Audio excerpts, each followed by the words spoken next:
It's a spooky Halloween! Ooh. Ghosts, ghouls, dry bones, spooky!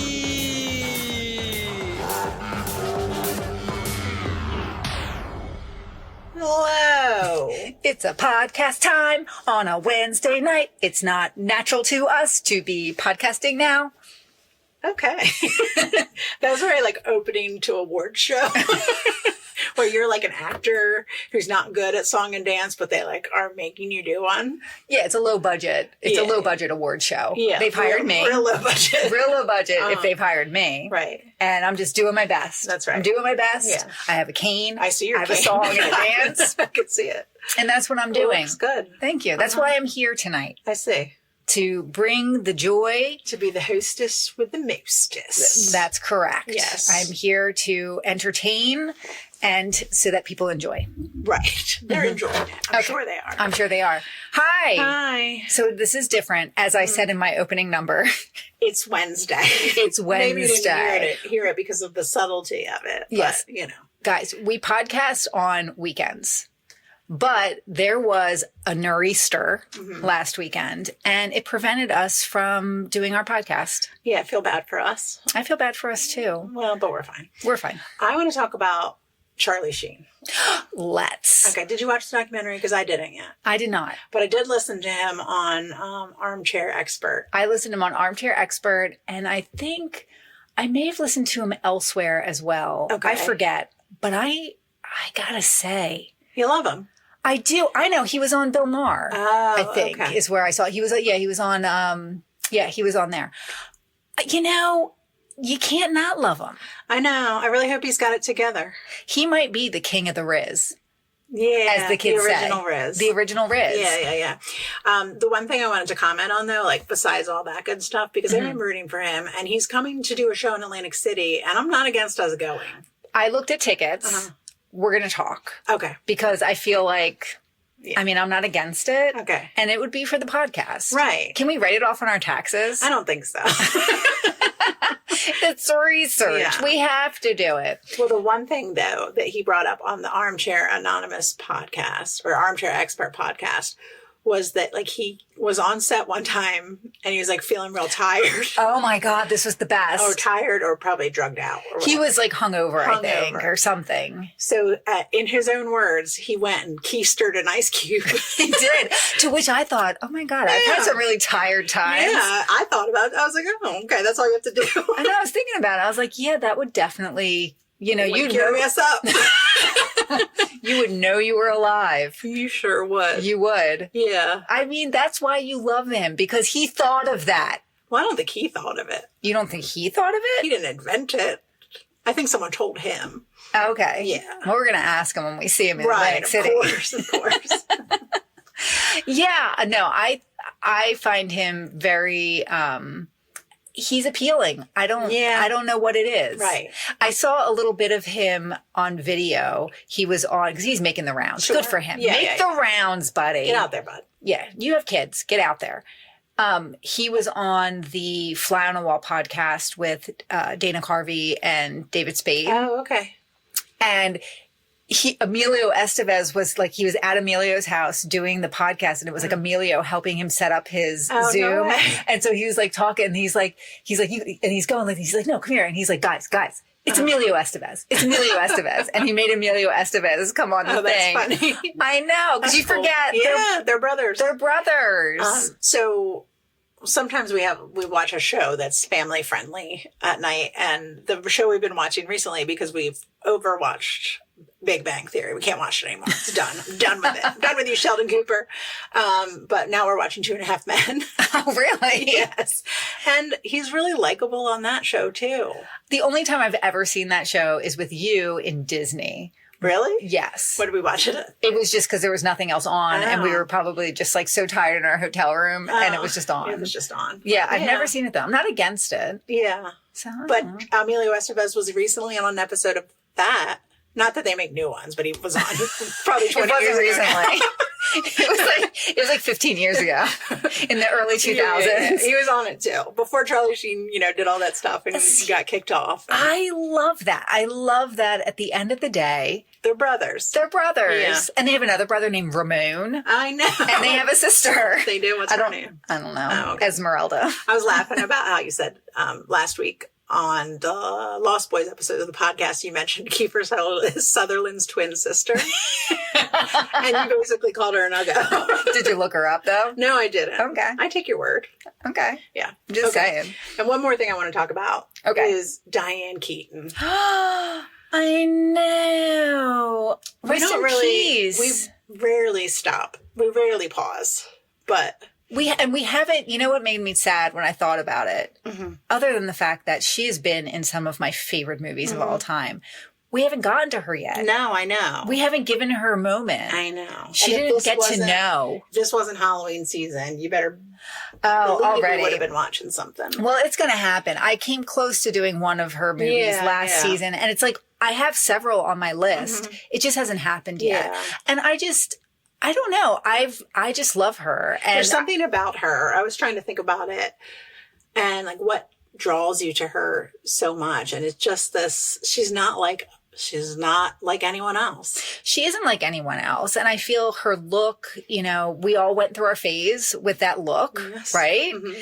It's a great look. And I feel like it cycles back all the time. And she just owned it, the tie and just the vest and just, in fact, my daughter's going to a homecoming dance and she's wearing a very similar thing to the homecoming dance. So, she doesn't know it, but it's an homage. It is. Yeah. It is. Yes. So it makes me sad, but I feel like, people did love her. And I love to see the tributes are amazing to her that have been out there. I've been watching a lot of them and it's really sweet. Did you see Molly Shannon's? No. Oh, Molly Shannon wrote something really nice about her and just said how supportive she was of like all women. She was so supportive of. A lot of times a lot of people shared emails that she wrote or messages she sent them. And it would be, she really turned the focus back on the person. Like, no, you're amazing. You're great. You're awesome. Yeah. And that's pretty cool. The other thing that I really liked is I saw a quote from Goldie Hawn talking about it, and they were good friends. Yes. And she said that they talked about growing old together and living together in like a house with all of their friends one day. And she's like, well, we did grow old together, but we never got to live together. And it made me sad. That is sad. I know, because they were the same age. They're friends. Yeah. Yeah. All right, bring it up. Yeah. It's a Wednesday podcast. We've both worked all day. I know. We can't be brought down like this. I'll tell you something funny, and then we'll talk about the movie. Okay. Halfway through the day today, I realized I was wearing two different shoes. Okay. Okay. After we're done, I'm going to have to see the shoes. Oh, yeah. Because that's going to be when I judge. Are they different colors? No, they're both black patent leather with tassels. I'm surprised you have two shoes like that. That's what all I kept thinking. And once I realized, I was like, why do you have two pairs? That's excessive. Oh my God. Were you instantly just like, oh my God, what if someone notices? Yeah, of course. But I'd already been out in the world. I'd already been to like the post office. I'd been to all over the place. Well, you'd have to own it, like that episode of The Cosby Show with Claire Huxtable when she has a hurt leg. Oh, yeah. And she has to wear the one she has one fancy shoe. Uh-huh. Yeah, that's how you would have to do it. Be like, I did this on purpose. It's a style thing. I chose it's an homage to Diane Keaton. Right. I chose the pair I was going to wear. Because I think they're a little bit higher, like they have a little bit more of a platform. But so they're different height shoes you were wearing? No, they're not. After careful analysis, I've decided that they're not different. But Guys, yeah, when I was in crazy, I remember when I was in ninth grade. Do you remember? No, when I was in 9th or 10th grade. I was in high school. Okay, we had this teacher, and she was kind of schlubby. Okay. And I remember... What subject did she teach? Math. Oh, okay. She was my homeroom teacher. Yes. And I was sat in the front. I noticed one day that she was wearing two different shoes. And I remember being beside myself. Is this the same teacher whose pantyhose fell off midway through class? Yes. Now I'm her. You'll never. I don't know. You will never be her. Yeah. Her pantyhose fully fell off during class. Can you imagine that? Like, first of all, pantyhose are so tight. Right. How loose do your pantyhose have to be? She probably pulled that string that sometimes, like, where things start to run and where the elastic comes out, and then all of a sudden, boom, they just fell off. I wasn't in that class when they fell off. It was legend. It was legend. Yeah. Yeah. All right. Well, let's go. Let's talk about a movie. All right. Sounds good. Okay. So, in the spirit of spooky Halloween movies, here we go. Okay. I'm ready. Are you ready? Yes. Okay. You're clicking a lot. I'm sorry. I don't know what's happening. Nothing's happening. Okay. I'm just not doing things right. Okay. This movie came out December 13th, 1985. Oh my goodness. We were babies. We were. It's rated PG. Okay. However, people say that because of its mature themes, it could have really been rated PG-13. Okay. Okay. Did you watch it when you were a kid? I watched it. Yes, I watched it when I was a kid. Not that little, probably. And I don't think that I appreciated it as much until later. Okay. Okay. It's considered a black comedy mystery film. Okay. And it's directed by Jonathan Lynn. He also directed Nuns on the Run. Okay. My Cousin Vinny and The Whole Nine Yards. Oh, and written and directed by, I'm sorry. He wrote and directed all of those, maybe. Well, there's some quality films in there. Yeah, there are. And it's also based by a story. It's based on a story. I'm sorry. By John Landis. It's a Wednesday. And we know John Landis. We do. I think I left myself a note here, but of course I didn't leave the page open. But anyway, John Landis, he did some stuff. Well, John Landis, he was the one who we talked about a lot when we did the Twilight Zone episode because he was controversial because of his helicopter mishap where some people died in that movie. Oh, yes. Yeah. Okay. So he helped with this movie. Oh, great. Did anyone die? Not that I'm aware of. Okay. The film is set in 1954. Okay. And it centers around, and this is going to give it away, a secluded mansion where a murder happens. Blackmail is revealed. And go ahead. Oh my God. What? I'm so excited. You know what it is? 100% I know what it is. What is it? It's Clue. It's Clue. Oh my God. I'm so excited. Are you? This is such a great movie. It is a great movie. Yeah. So this is the first film based on a board game. That's very true. And I remember that being very weird at the time. Yes. The board game is called Clue. What? Or Cluedo. Cluedo. Yes. When not in the United States, apparently they call it Cluedo. When you're speaking another language, when Cluedo means clue, it's called Cluedo. Exactly. Nice. Based on the game Clue, known as Cluedo outside North America. See, it's in my notes. Okay. By Parker Brothers. And one of the fun things about it is it features multiple endings. It does. Okay. That was the first movie that I ever saw like that. I don't think I realized. I don't think is there another movie that's like that? I don't know, maybe. It's so unique. It's so unique. Keep talking. So unique. The characters are Mrs. Peacock. That's Eileen Brennan. Wadsworth the butler. Tim Curry. Yes. Mrs. White, Madeline Kahn. Professor Plum is Christopher Lloyd. Mm-hmm. Mr. Green is Michael McKeon. Colonel Mustard, Martin Mull. Miss Scarlet is Leslie Ann Warren. And Yvette the maid is Colleen Camp. I love this movie. I know I definitely saw this when I was little. You did? Yeah. Real little? I mean, 8 years old feels really young. It was rated PG though. But I think we probably rented it as soon as you could rent it. I'm sure. I'm sure. So I was probably like 9 when I saw it. Yes. They considered casting Carrie Fisher originally as Miss Scarlet, but she went to a drug rehab program just before filming started. And they thought maybe they would furlough the film and hold it off a little bit. But the insurance company was like, nah, we're not covering that. I don't know. I mean, I feel like Carrie Fisher probably would have made a meal out of that role. Yes. Indeed. I mean, I think Leslie Ann Warren is fine. Yeah. Oh, no, I think, but yeah. She was only cast with 4 days notice before filming. Wow. So it was a really quick turnaround time. I always got her and Susan Sarandon mixed up. Yeah. Because they look very similar. The role of Yvette, who is the housekeeper, was considered, other people considered were Jennifer Jason Leigh, Demi Moore, and Madonna. Oh my I gosh. know, but then it went to this lady who's really not well known. She's been in other things though. I feel like every once in a while I'll recognize her in other things, like randomly. I feel like she's had a career as a character actress. Okay. So I good, trust good for Yvette. Good for her. For the role of Wadsworth, they considered Rowan Atkinson, but he was deemed too unfamiliar to American audiences. Yes. Mr. Bean. Yes. And then John Cleese was also considered, but they went with Tim Curry, which is a wise choice, as it always is. Tim Curry, I mean, he's had so many just iconic roles, but this is definitely up there.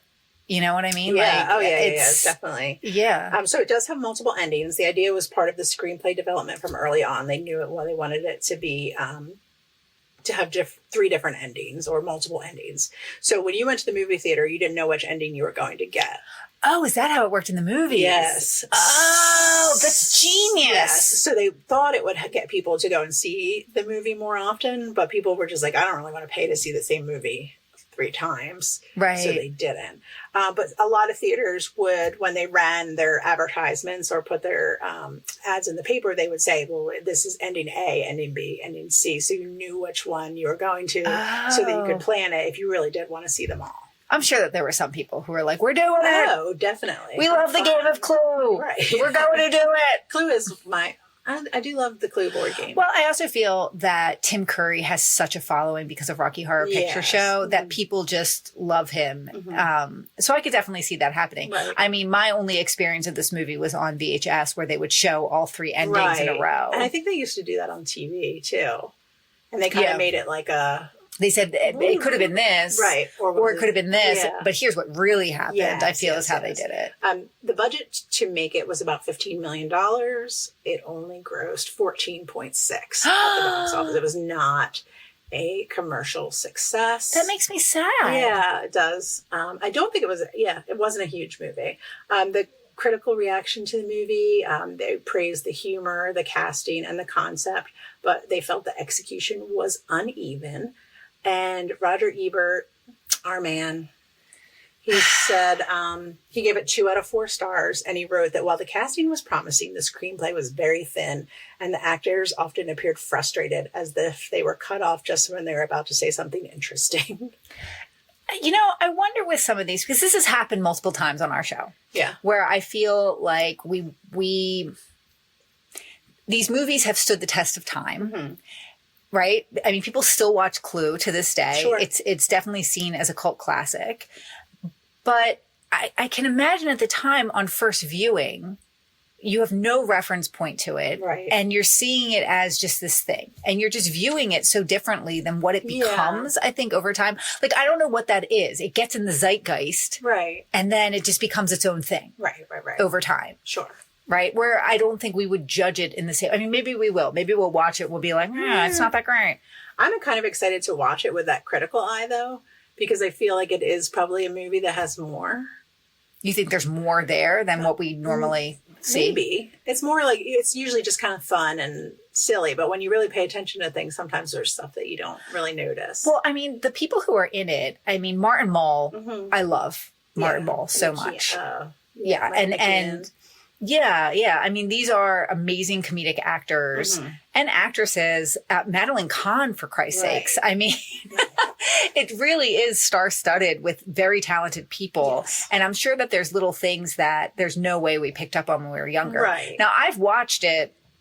I've definitely watched it through time, you know, but I don't think I've watched it critically. No, you probably ever. haven't paid full attention to it. No, I'm sure I haven't. Currently on Rotten Tomatoes, it has a 73% approval rating, kind of showing that it did gain cult pop, cult status. What are you going to say? What are you trying to say? I don't know, but you keep pointing it out. Jesus.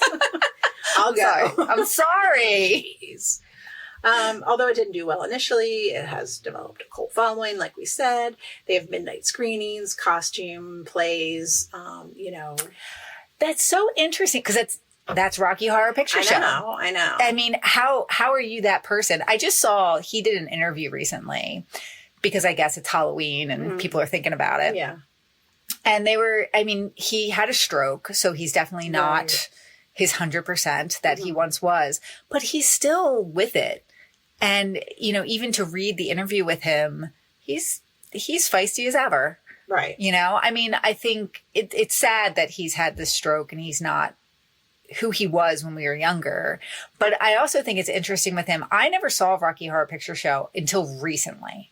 Like, I'm talking within the past few years. Yeah, I remember that about you. Yes. I judge you for it. You did judge me for it.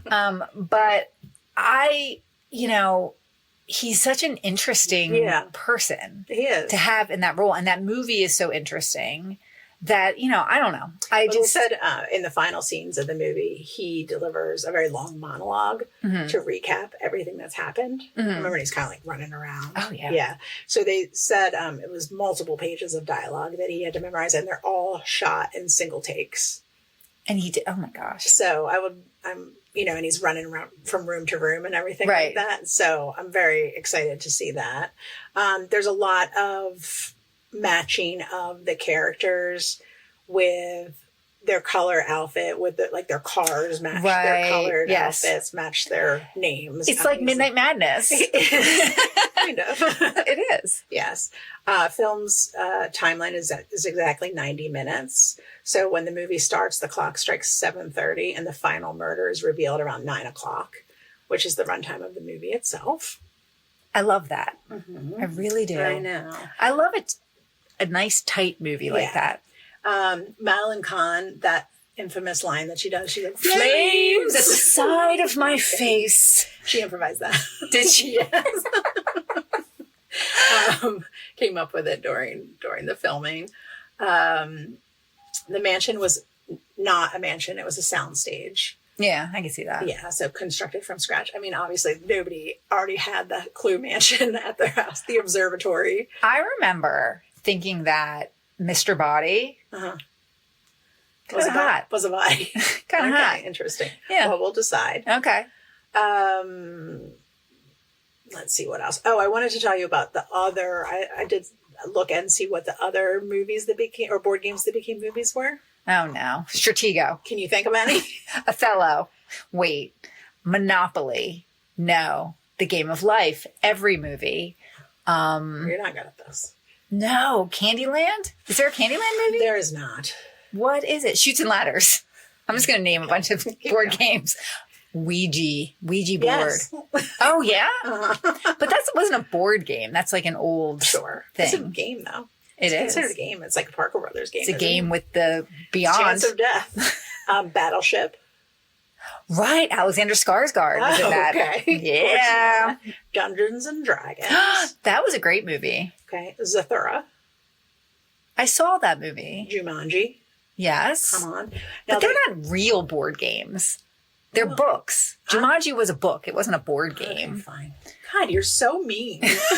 On Wednesdays, I'm mean. Jesus. Some other films that have been reported to be in development that are also board games: Monopoly, Risk, a Clue remake, Candyland, and Mousetrap. Oh, God. I know. They all sound terrible. Monopoly, I feel, could be, depending on how they did it. What if they did one that was like, what's that show everybody liked that was on HBO with... Boardwalk Empire? They could do like Boardwalk Empire, but they could also do something like, what was the one that the Culkin kid was on that everyone liked with the rich people? Yeah. Wouldn't that be great? Sorry, there's a ghost in the room. Did you use the Ouija board before we got here? I did. All right. Yeah, I guess that's all I want to tell you. I mean, is that enough? Because Well, what's your memory of this? Like, when did you see it? I don't know. I mean, I've seen it multiple times. I remember watching it when I was younger and being amused by it for sure, just because it's silly and there's a lot of physical comedy in it. And, you know, like I said, I really like the board game Clue. So there's some draw there. Well, I mean, I definitely knew the game of Clue before I saw this movie. I remember being so just bowled over by the three endings. Yeah. Like, I remember feeling like that was the most amazing thing when I saw it. And I think I've only ever seen it obviously on VHS or whatever. So I've only ever watched it where the three endings are kind of right in amalgamated into one Yeah. one movie. But I really do think at the time I would have thought it was cool if I had known and wasn't Oh, yeah. that they were showing three different movies. I mean, it must not have worked. Well, in terms of making money, because other people would do. Other people would do. Yeah, they said it didn't work, and people weren't willing to pay. And I could see people being pissed off about it. Right, and it would be like a surprise toy, but you'd have to wait until like very far into it to find out you got the same one. You would be really pissed off. Oh my god! All people in the movie are like, "God damn it, not this again!" Leave. Yeah. So, but I could see. I don't know. Yeah, I can't think of any other movie that I've ever seen that has 3 different endings, like even showing them in a row. No. I'm sure they're out there. If you guys know of one, just email us. But I might I not be also thinking of wonder it. if I feel like Choose Your Own Adventure books came out around this time. From the time I could read, Choose Your Own Adventure books were out there. I wonder if I loved a Choose Your Own Adventure book, and I remember the first time I ever went to the bookmobile. That's what you got? I bought a Choose Your Own Adventure. Interesting. Because my first grade teacher, Miss Evans, used to always do the Choose Your Own Adventure books, and it was like a fun And thing you could vote in the something. class. We'd like raise our hands or something. That's voting. Oh, right. There was no ballot box. I'm sorry. On Wednesdays, we're mean, guys. Right. Apparently so. We also haven't had dinner yet. Yeah, that's true. That's true. All right. Well, are you ready to watch this beautiful I'm ready. Let's movie? do it.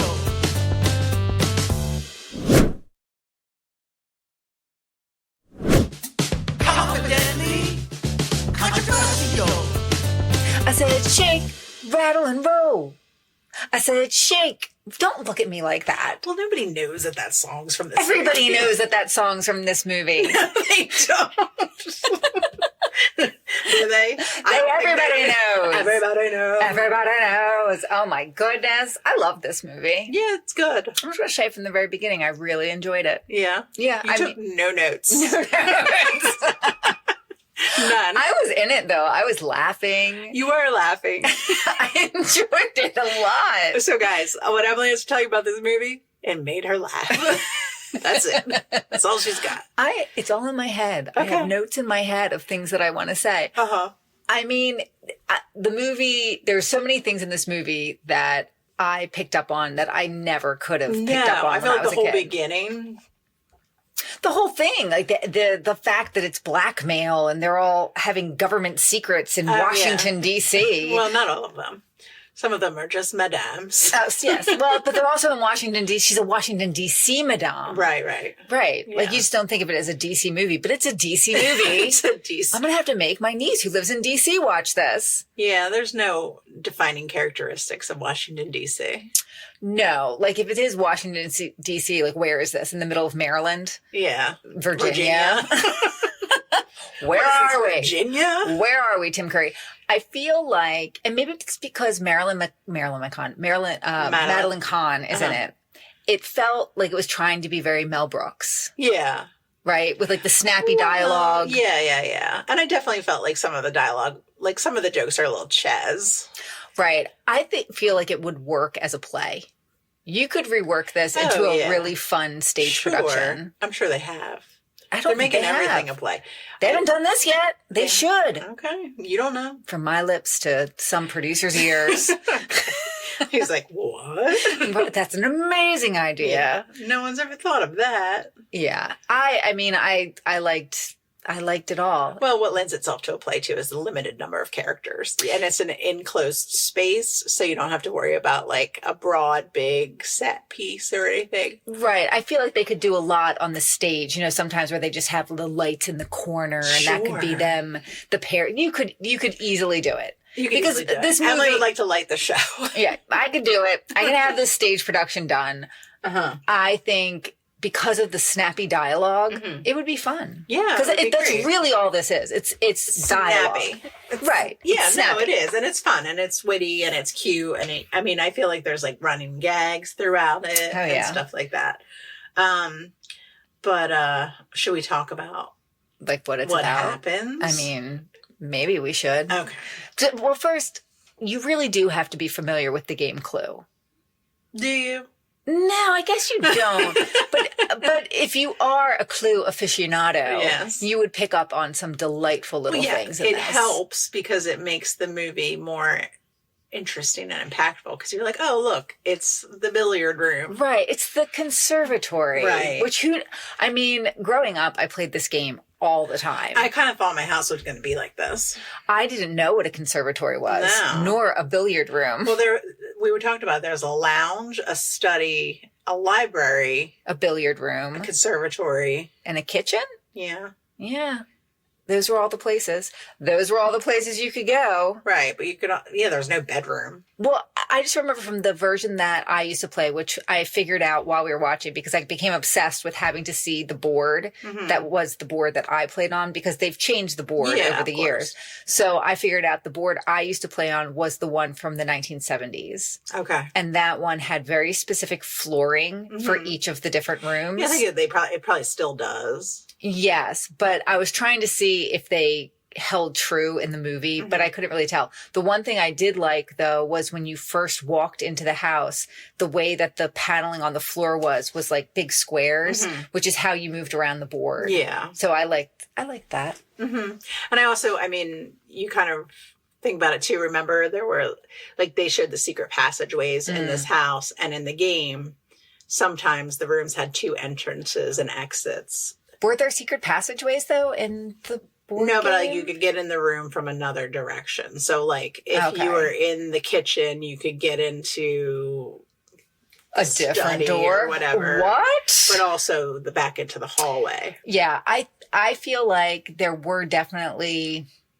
some holes in the plot. And what I was thinking, though, was that, and we're going to talk about it in a second, and we talked about it in the first half, how there's 3 different endings to this. So I was thinking when they really show a lot of the movie, they had to keep it pretty broad because, you know what I mean? Usually when you watch a movie, it's kind of pushing you in this one direction, but they really did keep it very wide open. So it could be anybody in the places with any instrument. At any time. Right. Yeah. They really don't give you any clue.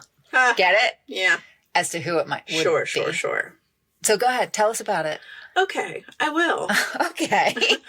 So the movie starts out and we see this really giant house somewhere in Virginia, probably. Or Maryland.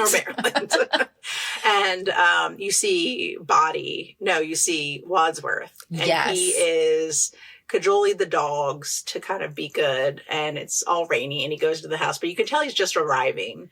Yes. And he's like opening up the house. So you know that he doesn't work there already. And he may or may not, he did step in dog poop. He did step in dog poop, and that's a little running gag as most of the guests arrive. Yes. But then all of the guests start to arrive in their different vehicles that match their colors.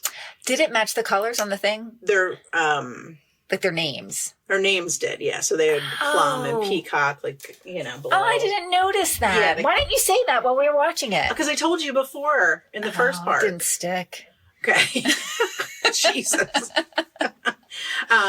So you have, what is it? 8 guests? Sure. 7 guests? Don't worry about it. You have some guests. You have some guests. And it's a party. And they all are using aliases. So they were told which alias to use in the letter that they received because they don't want anyone to know their true identities. Right. And that's made very clear from Wadsworth early on when I think Colonel Mustard arrives first. Yes. And he starts to try and say his name. Introduce himself. And Wadsworth's like, no, you're sticking only with your name here. I do want to say, so they're all invited to this dinner party, right? They're all very dressed up. They are. How do they know it's a very fancy dinner party? But how do they know it's going to be like that? I mean, the women are wearing because it's 1954. Okay. Well, say no more. That makes sense, I guess. I guess if you went out to a dinner party, you're like, this is a cocktail dress. Of course, this is what I wear. Yeah. Can you imagine? No. If that was our lives, if you were going out just to someone's house for dinner, you had to get all dressed up. Yeah, like you were going to a dance. That to this day, a high school dance is how I level things in terms of how dressy I'm going to be. So is it a prom? Is it a Christmas dance? What am I dressing up as for this? Okay. Those are the height of style for me. Should I wear a Halloween costume? What should I do? Is it homecoming? Right. I don't know what to wear. Okay. Will it be held in a gym? Is there going to be crepe? Where's the crepe? Okay. So you have all the different guests. You have Mrs. Peacock, who's Eileen Brennan. And we learned that they're all being blackmailed by someone. And that's why they received the letter, and they're all there together to get the blackmail out. That's how you do it. Get it out. Get it out. Just get it out there. Well, no, so they can kind of confront their blackmailer. It's unclear. Right. I feel like they tell you figure out very quickly that they're all there because they're being blackmailed. They kind of all open up about why they're getting blackmailed. Tell you. I wrote it down. Okay. Interesting. Tell me. I will. Mrs. Peacock, who's Eileen Brennan, she, her husband's a senator. Yes. And she took bribes. Yeah. She bribed people for his political. How cute. Just the wife did. I know. She was good. Mr. Green or Sir Green. Sir Green. Sir Green. Here's Michael McKean. Sir Green. Sir Green. They don't have fancy intros. Okay. He's a homosexual. That's his only thing. Yeah.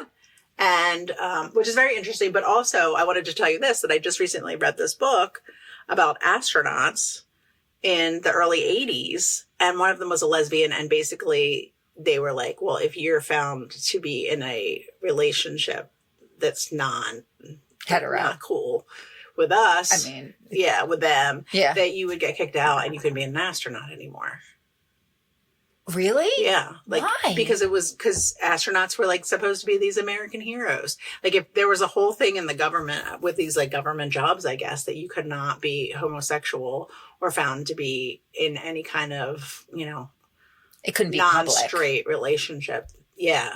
Wow. I know. Well, then obviously that's why Mr. Green was and worried. That's why Mr. Green was being blackmailed. Holy Sir shit. Green. Sir Green. Colonel Mustard, he's in the military. He's in the military, but he was having some hanky-panky. Yeah, he basically was seeing prostitutes. That was his thing. Yeah, but then he said how he didn't want his mom and dad to know, but his mom and dad were dead. It was weird. Yeah, it was weird. That got a little weird. Mm-hmm. Madame White. Why are you I don't doing know, this? because I know they have surnames, but I don't know what they are. Mrs. White. Is that a surname either? No. What's it called? A suffix. Prefix. Prefix. It's late. It's 8:30 on a Wednesday night.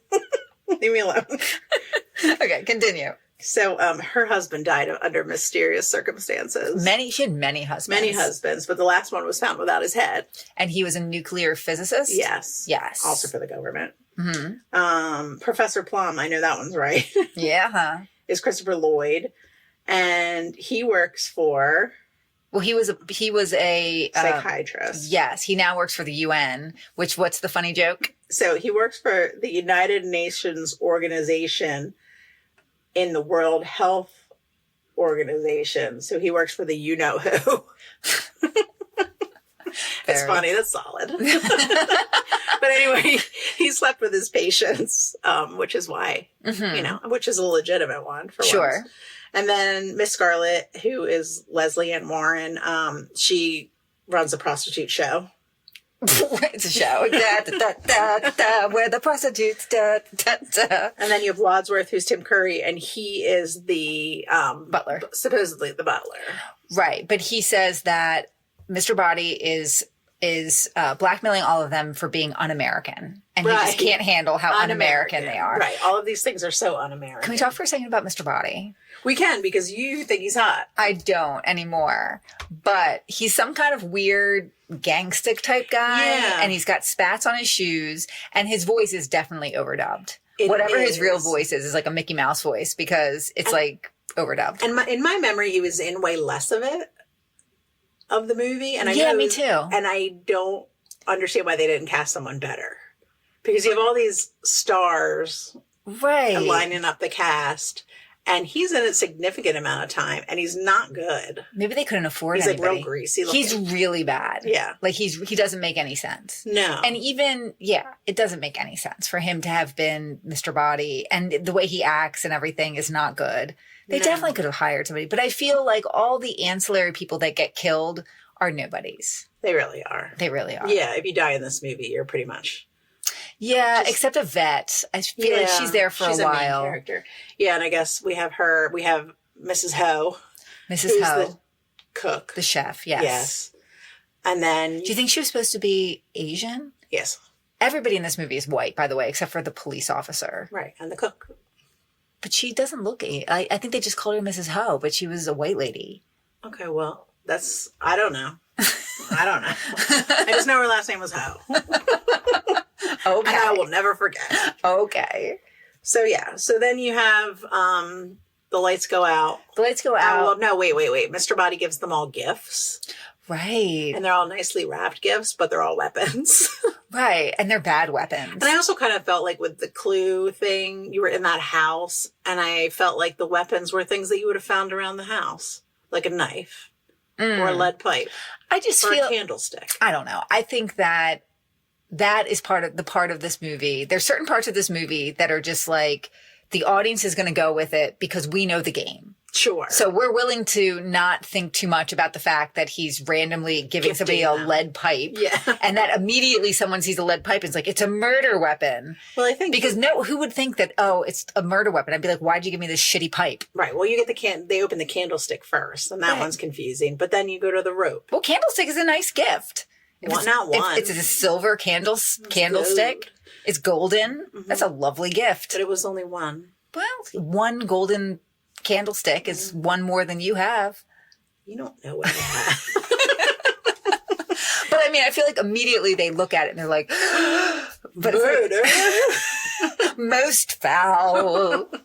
Yes, but he gives them all. But I feel like, again, we're willing to go along with it because we know the game. Okay. And we're like, oh, look, it's the rope. We know what's next. A wrench.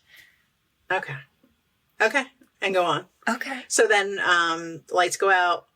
Lights come back on. Mr. Body is fake dead. Well, we think he's real dead. He's real dead. And then Christopher Lloyd says he's dead. Right. But real sus about it. Yeah. But then they all run out to go to see the cook. Or no, because Yvette screams. Right. So they go to see Yvette. And then they go to see the cook. And then the cook is dead. Mm-hmm. And then they go back and Mr. Body is missing. But then they find him quickly dead in the bathroom of a blunt force wound to the head. From the candlestick. And they know it's from the candlestick, not the pipe, somehow. I don't know. How would you know? How would you know? That's what I mean. So if you really get into all the details of this, I don't think it makes a ton of sense. Do you remember in the game that all the pieces were silver except for the rope? It was like plastic, I do. And it was like coiled. Of course I do. Hold it. I know. I was thinking that too. I wanted nothing more than to have the old board game. That's what I mean. Like I had to look at pictures of it. I like thinking of the little envelope that you would put your guess in. Yeah. And you'd hand your guess. No, that's where the real one would be. And it would be sitting in the middle of the board. It said confidential. It said confidential. Wait, my sister, when we were cleaning out my parents' attic, my sister found, there must have been a clue game that got destroyed, and Siobhan found an envelope that said confidential, and she was like, oh, I'm like, that's a clue. Oh my God. Like, it's like anyone would keep their secrets in this tiny little envelope. Right. I found mom and dad's secrets. Right. And there's this miniature envelope marked confidential just laying on the floor of the attic. I always thought that was weird when you had things marked confidential like that. It just made you want to look at them more. Of course. I mean, have you ever worked at a place where things were marked confidential? Office mail. You send it through 17 people. Right. Everyone's marked confidential. Peek.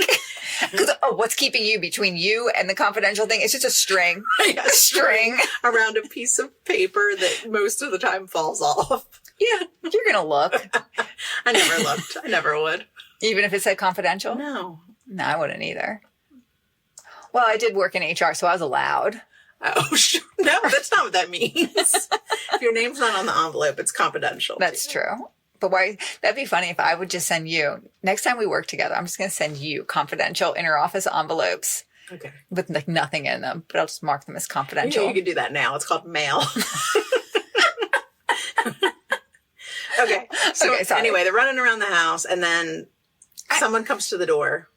Right. And it's just like somebody who's lost, and he goes, and they're like all freaking out and weird. They're very funny. That is the thing. The ensemble is funny. The ensemble is great. And the way that the dialogue bounces, and if you're not paying attention, this is why I couldn't take notes. If you're not paying attention, you're going to miss like a little piece of dialogue that they say. They have so many little throwaway lines in there. Yeah. It's very funny. So he comes to the door, they lock him in a room.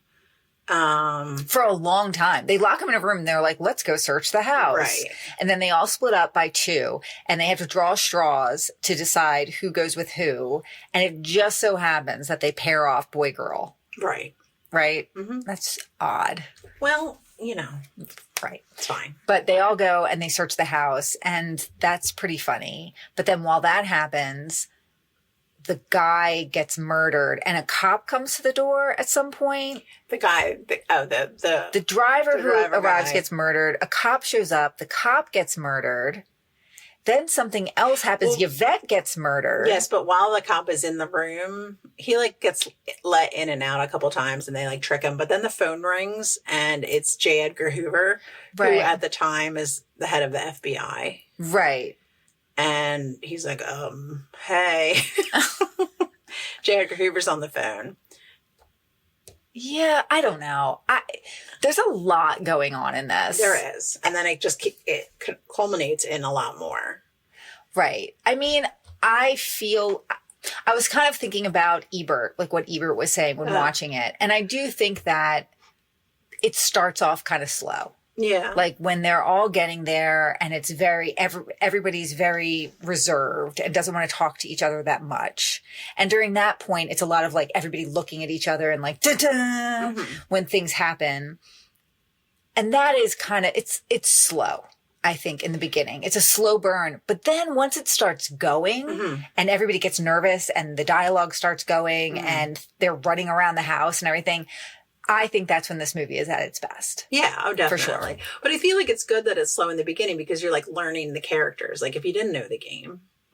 Oh, yeah. Each of them has a different thing and it's fun. I really don't enjoy that Miss Scarlet wore a green dress. I feel like that offended me when I was younger. And you made a point in the middle of this movie that I fully agreed with, which is that Miss White has the best outfit and she should have been Miss Scarlet. I think so. Like that's the way I always pictured Miss Scarlet. Was very like fancy and pulled together and hotsy-totsy. I wish I could. That was the other thing. I was trying to see the cards to see what they looked like on the cards when I was a kid, because that had to have influenced I couldn't remember if they were real cartoony or I don't think they were. I think they were more like photo images on the cards I had. But I feel like Mrs. White was more like a chef.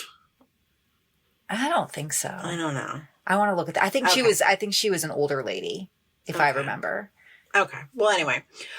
So then we get to the end and we go through our 3 scenarios, which you can see when you watch them back to back to back and you know that they were supposed to be separate, you can see how if you had wanted them to be together, you would have done things differently because there's some repeated dialogue and some repeated thought patterns, right? Especially from the second to the third one. Well, and the third one's the ultimate one. The third one's the best one because the third one is that everybody does everyone's guilty, right?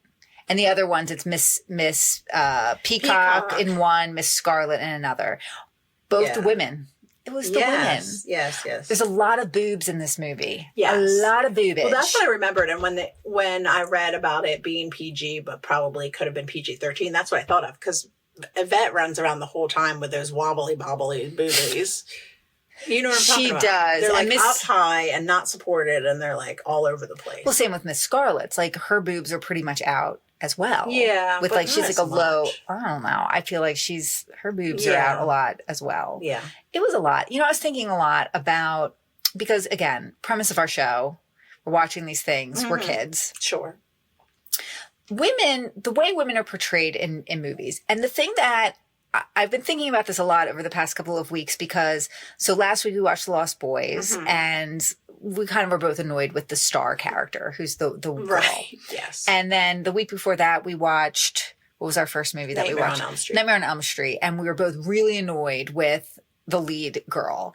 And I feel I do this and I have to catch myself with it because I don't like the girl. But the thing I have to remind myself is they're just doing what the director, who is a man, is telling them to do. Right? Like they're not being themselves. No.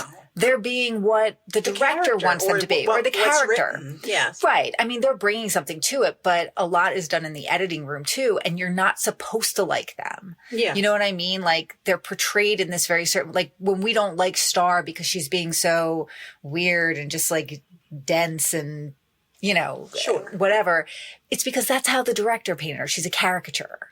You know, she's not an Well, interesting you're not character. supposed to think that much about that stuff while you're watching a movie. Otherwise, it's just ruined. But I'm saying that I think that as we grew up with movies such as these, with kind of like made women annoying. that made women annoying, it produced some sort of like self-hatred from watching these things when the women are always annoying in these movies. Sure. Right? Okay. Like even in this one, it's, you know. Well, Madeline Kahn is not annoying. Madeline Kahn is a fucking treasure. Yeah, I just read she died in 1999. I remember. Didn't she had cancer, Really? right? Like ovarian cancer or something terrible like that. Yeah, but she was, and it's funny because your husband was watching Young Frankenstein, which she was also in. Yeah. How about that? She's just so small and so perfect. And she just adds these little things. Even the part where they start singing for She's a Jolly Good Fellow at the end of the one thing, she starts doing some like weird harmony. That's fantastic. Yeah, there's another part too where throughout the thing, there's been lots of screaming, randomly yelling, things like that. And then there's a part where everyone's quiet and then someone turns to face her and she just goes, ah. And it's pretty great. She is a standout in this. I think Michael McKean is a standout in this. Amazing. How about the cameo from Howard Hessman? Who's Howard Hessman? He's the cop who you said was head of the class. Oh! WKRP in Cincinnati. I only know him from Head of the Class. I'm sorry. You don't know him from that? I'm not old like you watching WKRP in Cincinnati. That was a show for our parents. Oh, I see. Okay.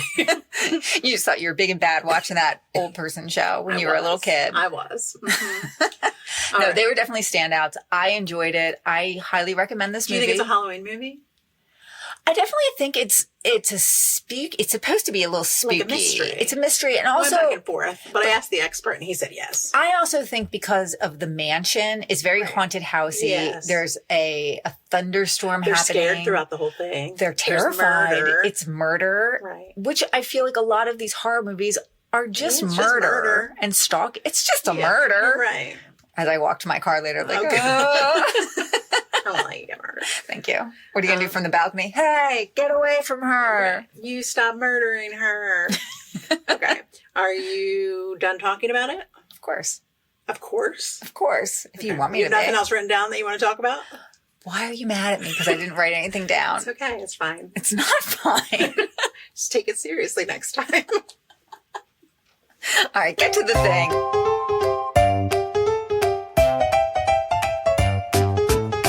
Okay, so we gotta dep it up. Dep it up. Ooh, ooh, oh, dep it up. Nice. Thank you. Okay, so Tim Curry. Yes. He's in this movie called Clue that we just watched. She was. Okay. And his last name's What? Curry, which is delicious. Okay. He was also in a movie called Congo. I Okay. believe there's also a gorilla in it. Okay. But you know who else was in it? Who? Laura Linney. Shut up. Yeah. Okay. She was in it. And she was in the movie Love Actually. Actually, she was. She was. And you know who she was in that movie with? Who? Bill Nye. Bill Nye. Nye? Is it? Yeah. Is that how you say it? Sure. I love him, though. Yes. Who was in Pirates of the Caribbean. Shut the front door. You with did it. Jonathan Depp. You did it. I did it. Okay, good job. Don't tell anyone I hadn't done it until 2 minutes ago. No, you did excellent. Ooh, I have something to say. What? Guys, new merch alert, new merch alert.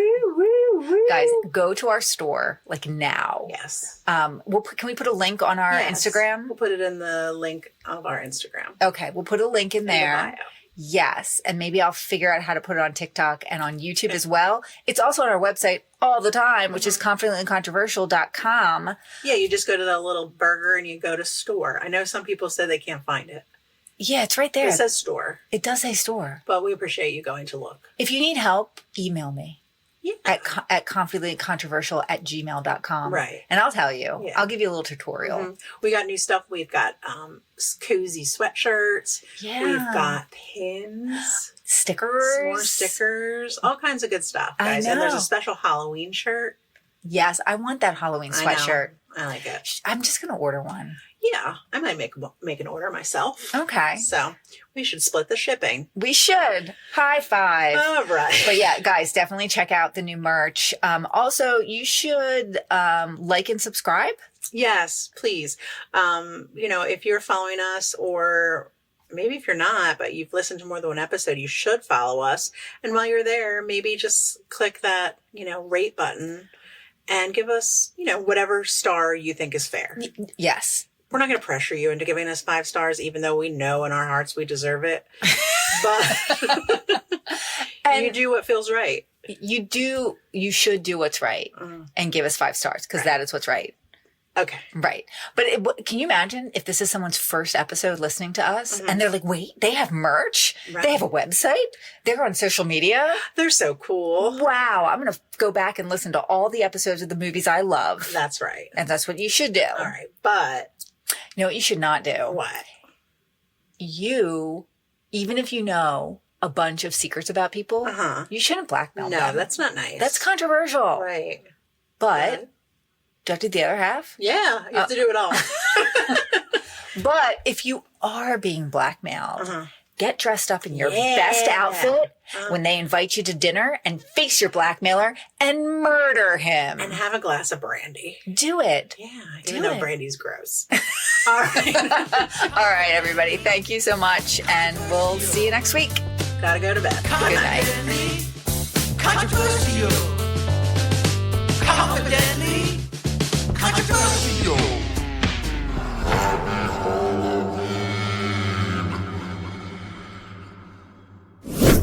This podcast was produced by Trish. Follow us on Instagram at Confidently Controversial. Find us on TikTok at Confidently Contro. Send us a message via email at confidentlycontroversial@gmail.com, or visit our website, confidentlycontroversial.com. You can find this podcast on Spotify, Apple Podcasts, and every other place where you can find podcasts. Bye. Bye.